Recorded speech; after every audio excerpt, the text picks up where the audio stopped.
Do you also hate it in Revit when you change level of your base or top constraints and it changes geometry because of the offset, which means that you have to sit and calculate new offset to keep geometry unchanged? What if there was a better way to do this with just a few clicks? That's actually a new tool in my free EF Tools extension. Also, I want to point it out that this tool was sponsored by Prolog System Company from USA. I specifically made it for them, but they were kind enough to let me share it with all of you, so huge thanks to Scott Reed for that. And now, let's go to Revit and try this tool out. So right here is a very simple Revit model that I prepared. You can see there are a bunch of walls flying in space, and there are also levels from level 1 to level 7. And it just happens so that these few walls actually have the wrong levels. In here you can see it has the base and top constraints of level 6, which is actually right here, and it doesn't make any sense.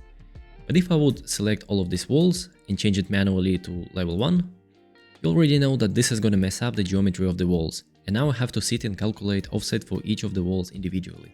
So instead of that, let's go back, and I'm just going to go to EF Tools, and then right here in the Walls tab, I'm going to select Modify Wall Constraints, and this is going to open selection of the walls. You can see right here on the top it says it.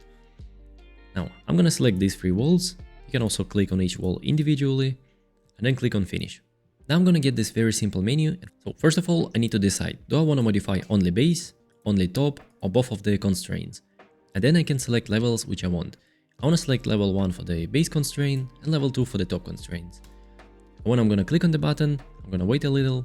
It looks like nothing has happened, but if I'm going to select these walls, you can see that now all of them have the base constraints of level 1 and top constraints of level 2. And it has the new offset calculated exactly to keep the same geometry as before we ran the tool. And that's how simple it is to modify your wall constraints without changing geometry with EF Tools.